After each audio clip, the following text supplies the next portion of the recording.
हा हा हा हा हा हा हा।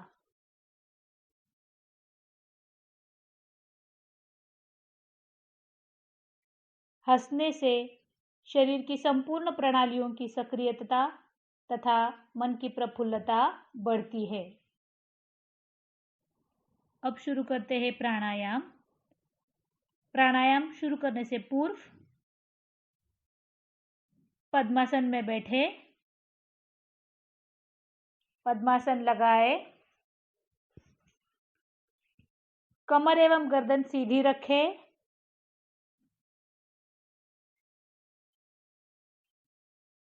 आंखें कोमलता से बंद करें, श्वास सामान्य रखें और आंतरिक प्रसन्नता हो।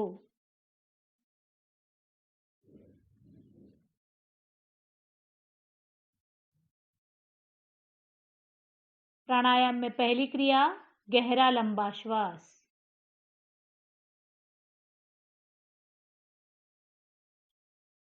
गहरा लंबा श्वास ले,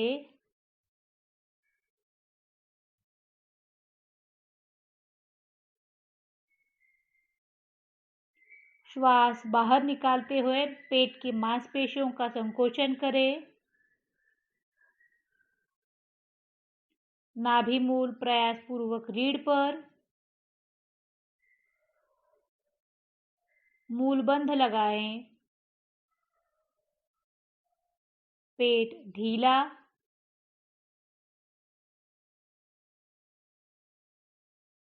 श्वास को आनंद पूर्वक अंदर लेते हुए मूल बंध लगाएं।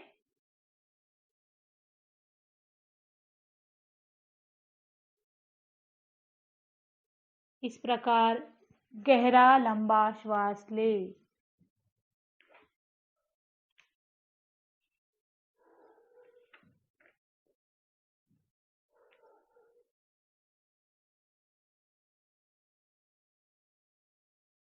गहरे लंबे श्वास से समस्त शरीर लाभान्वित होता है। मन की लघु लहरियां समाप्त होती है।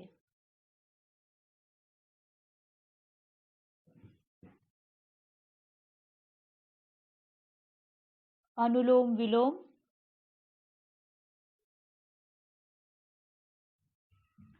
पद्मासन में स्थित रहे।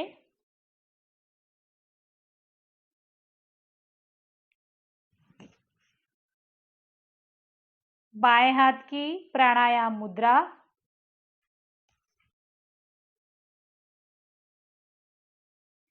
दाएं हाथ का अंगूठा दाईं नासिका पर और बाईं नासिका से गहरा लंबा श्वास ले।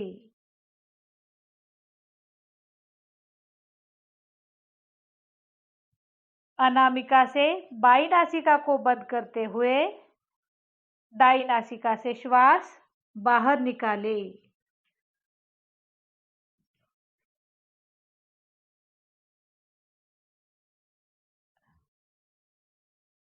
जिस दाईं नासिका से श्वास बाहर निकाला है उसी दाईं नासिका से श्वास अंदर ले और बाईं नासिका से श्वास बाहर छोड़े।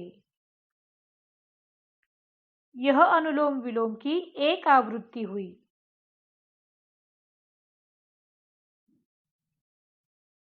इस प्रकार निश्चित आवृत्तियों का प्रतिदिन अभ्यास करें।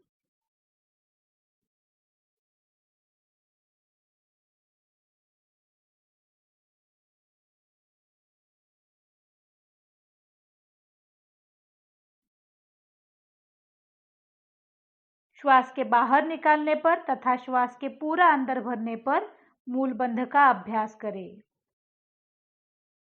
इस प्राणायाम में श्वास गहरा तथा लंबा रहेगा।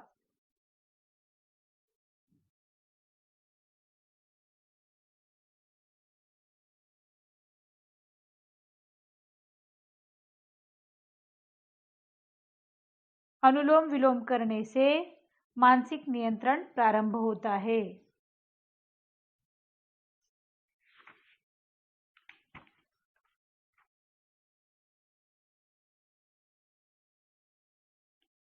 अब अगला प्राणायाम उज्जाई प्राणायाम। पद्मासन में स्थित रहे, आंखें बंद, दोनों हाथ ज्ञान मुद्रा में, जीवा मोड़कर तालू में, कंठ को थोड़ा दबाएं।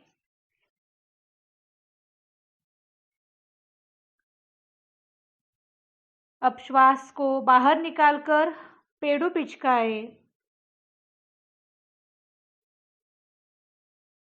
मूल बंध लगाकर धीरे धीरे नासिका द्वारा मधुर खर्राटे से श्वास भरे तथा निकाले।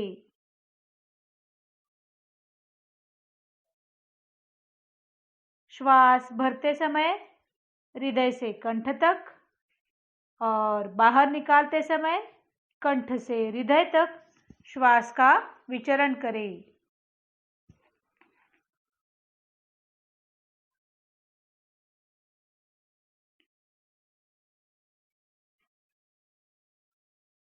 श्वसन क्रिया का प्रभाव पसलियों तथा पेडू पर न हो, ध्यान कंठ में रहे।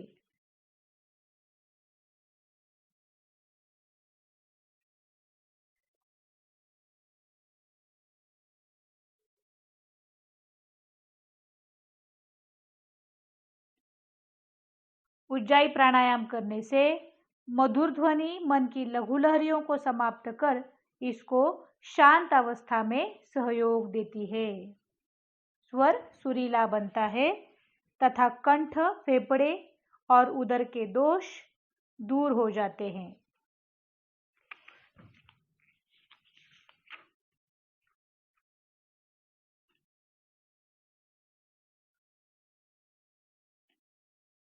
अगला प्राणायाम भ्रामरी प्राणायाम।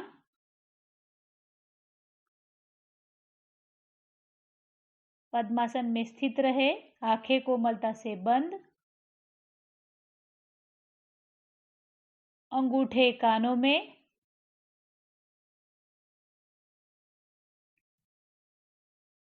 पहली 2 उंगलियां आंखों पर और बाकी 2 उंगलियां मुख पर।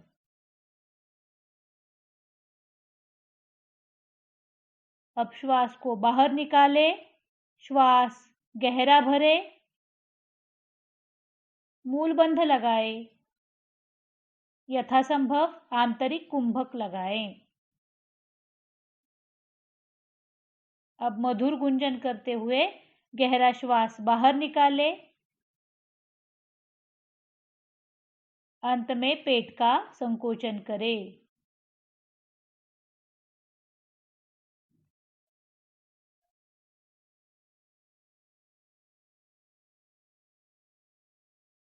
पूर्ण श्वास भरने पर तथा पूर्ण श्वास बाहर निकालने पर कुंभक तथा मूलबंध का अभ्यास करें।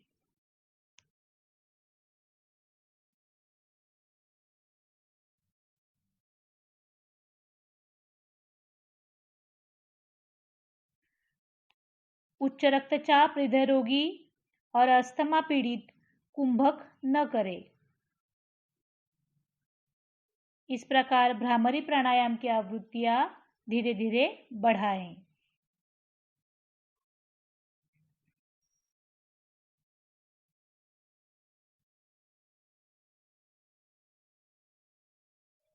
चंद्रभेदी प्राणायाम।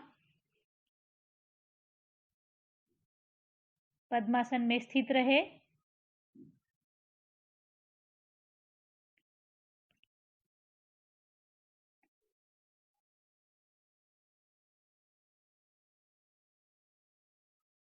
बाएं हाथ की ज्ञान मुद्रा,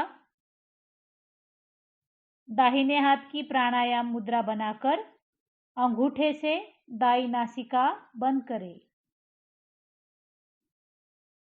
बाई नासिका से धीरे श्वास गहरा भरें।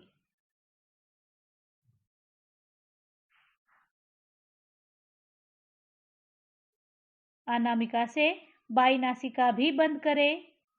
यथाशक्ति कुंभक लगाएं।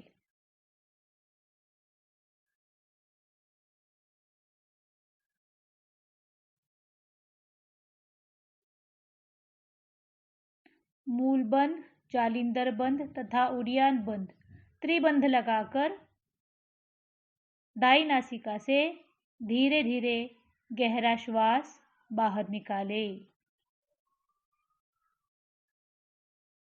इसी प्रकार चंद्रभेदी प्राणायाम की आवृत्तियां बढ़ाएं।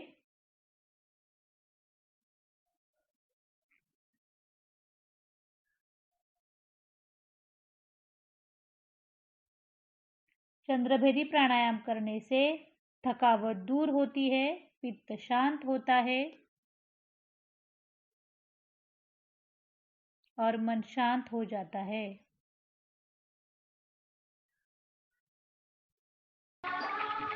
हमको मन की शक्ति देना, मन विजय करे,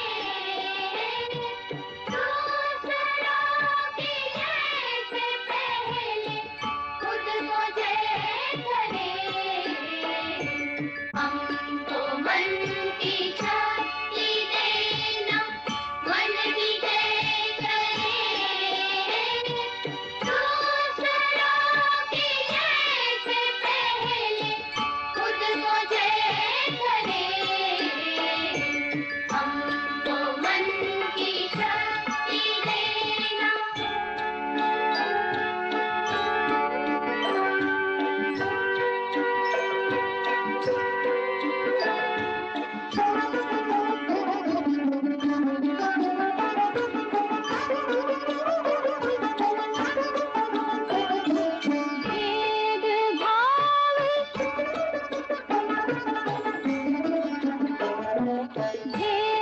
भेदभाव अपने दिल से साफ कर सके, भेदभाव अपने दिल से साफ कर सके, दोस्तों से भूल हो तो माफ कर सके, दोस्तों से भूल हो तो माफ कर सके, झूठ से बचे रहे, सच का दम भरे, झूठ से बचे रहे, सच का दम भरे, दूसरों की जय से पहले खुद को जय करे। हमको मन की शक्ति देना, मन विजय करे, दूसरों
कोविड-19 से बचाने में योग की भूमिका। आज की स्थिति में पूरे जगत में कोरोना का तहलका मचा हुआ है। इस बीमारी का संक्रमण तेजी से बढ़ रहा है। यहाँ तक कि अपने देश में लगभग 4 लाख लोग संक्रमित हुए हैं तथा मरने वालों की संख्या हजारों में बढ़ रही है। सभी बड़े देशों में इसका इलाज ढूंढने की तथा टीके का आविष्कार करने में सब लोग लगे हुए हैं। बड़े बड़े विशेषज्ञ अभी तक ये तय नहीं कर पाए कि कोविड-19 विषाणु है या जीवाणु, पर ये तय हो गया है कि जिनकी प्रतिरोधक शक्ति अच्छी होती है वे जल्द ठीक हो जाते हैं। आज हमारे देश में ठीक होने वाले लगभग 50% से अधिक है। तो ये कहना गलत न होगा कि आज की तारीख में यदि इस महामारी में बचने का एकमात्र इलाज है तो वो है प्रतिरोधक शक्ति को बढ़ाना। ये प्रतिरोधक शक्ति हम सरल भाषा में समझने की कोशिश करते हैं।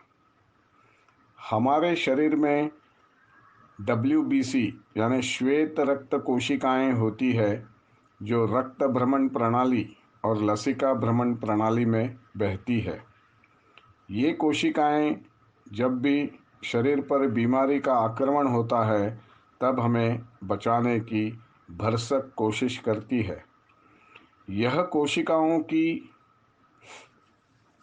शक्ति या हम जिसे सेना कह सकते हैं, यही हमें बचाने में सक्षम होती है और जो वायरस को नष्ट करने में मदद करती है। इससे एक बात तो स्पष्ट होती है कि जिसकी सेना कमज़ोर होगी वो कोरोना से जीत नहीं पाएगा।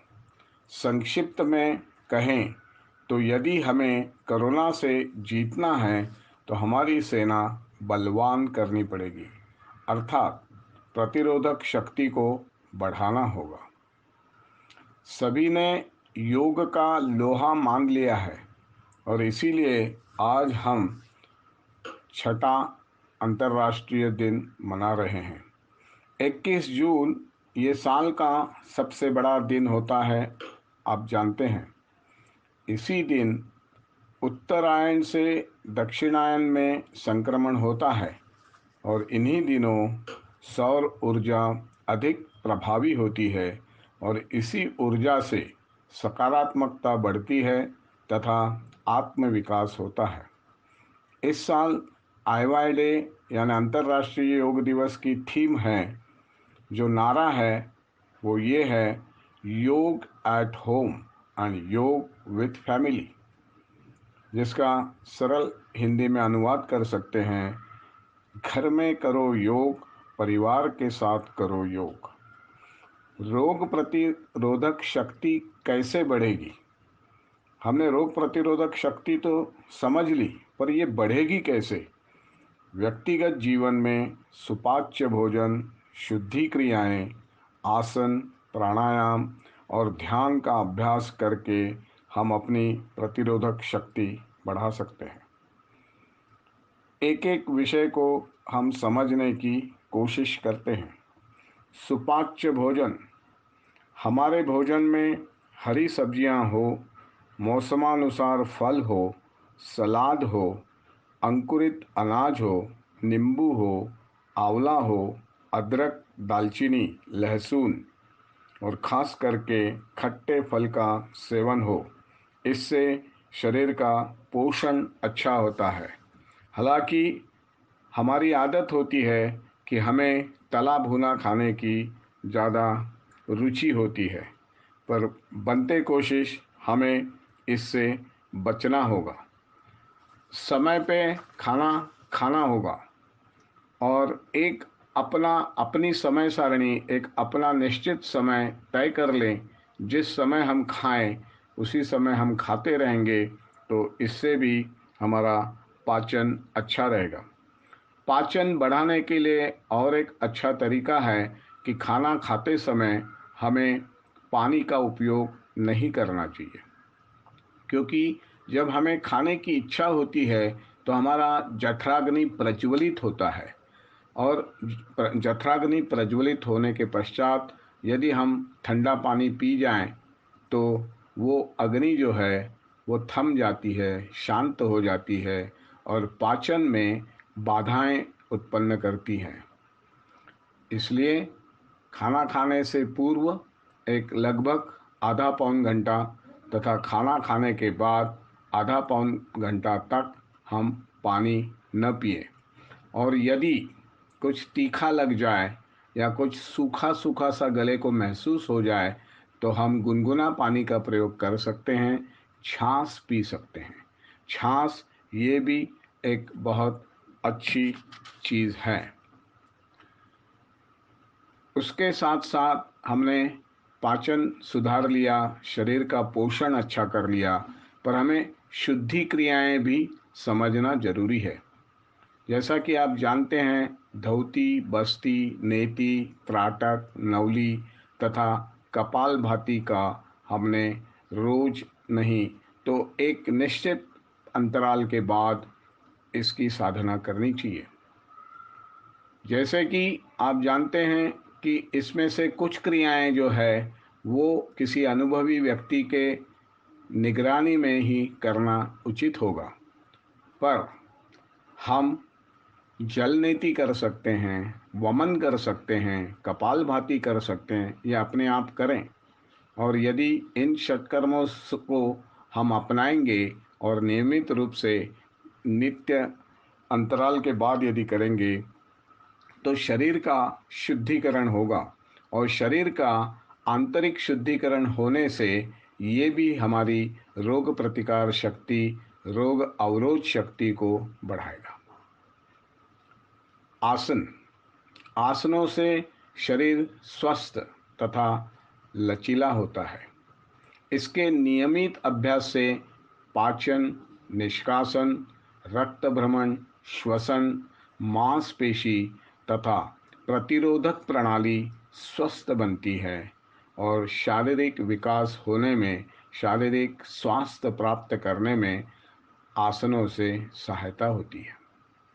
प्राणायाम, प्राणायाम यदि सही ढंग से हम करें तो शरीर के आखिरी छोर तक प्राणवायु का संचार ठीक तरह से होगा, और जिससे हमारी प्रतिरोधक सेना को बल मिलेगा।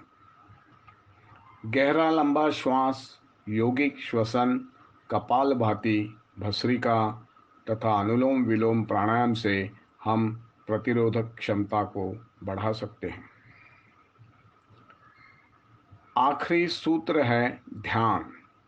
ध्यान से मन शांत होता है, सकारात्मक बढ़ती है, और खासकर लॉकडाउन में मन ही मन में जो नकारात्मक सोच पैदा होती है वो समाप्त हो जाएगी, हमें स्थिरता प्राप्त होगी। आज के इस लॉकडाउन की स्थिति में हमें घर में रहना पड़ता है। हो सकता है अर्थार्जन के लिए हम बाहर नहीं जा पाते, हो सकता है कि हम कुछ कमा भी नहीं पाते, तो इसी समय नकारात्मक सोच ज़्यादा बढ़ती है, और इससे हमें बचना है तो हमें नित्य ध्यान करना पड़ेगा। और अभी जो हमने 5 सूत्र बताएं, ये 5 सूत्र यदि हम नियमित करें तो हमारा शारीरिक, मानसिक तथा आध्यात्मिक स्वास्थ्य बना रहेगा। इसीलिए यदि हम नित्य साधना करेंगे तो कोरोना से अवश्य जीतेंगे। हाँ, जाते जाते एक बात अवश्य कहूँगा। आज लॉकडाउन में हमें घर में साधना करनी पड़ रही है, किंतु लॉकडाउन के पश्चात हमें खुली हवा में नित्य साधना करनी पड़ेगी, क्योंकि खुली हवा में हमें सौर ऊर्जा ज़्यादा प्राप्त होगी और जिससे हमारे आसन अधिक लाभदायक होंगे। तो याद रहे, जैसे ही लॉकडाउन उठेगा हमें खुली हवा में मैदानों में आकर साधना करनी पड़ेगी।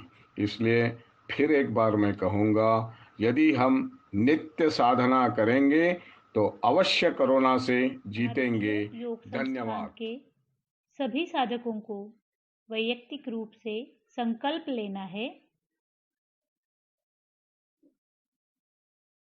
मैं संकल्प लेती हूँ कि सर्वदा अपनी सोच में संतुलन बनाए रखूंगी।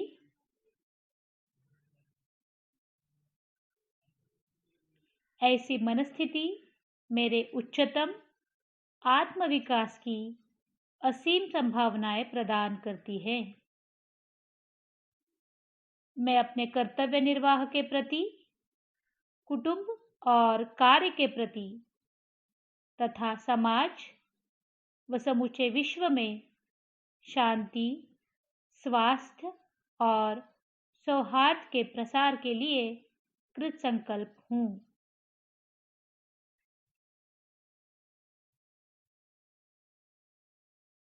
इस प्रकार संकल्प लेने के पश्चात शांति पाठ शुरू करते हैं।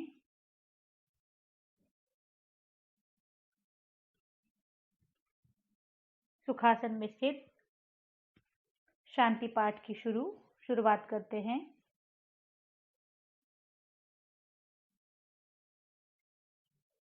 ओम सर्वे भवन्तु सुखिनः, सर्वे सन्तु निरामयाः, सर्वे भद्राणि पश्यन्तु, मा कश्चित् दुःखभाग् भवेत्। ॐ शान्तिः शान्तिः शान्तिः। सब सुखी हो, सब निरोगी हो, सब निरामय हो, सबका मंगल हो, कोई दुखी न हो।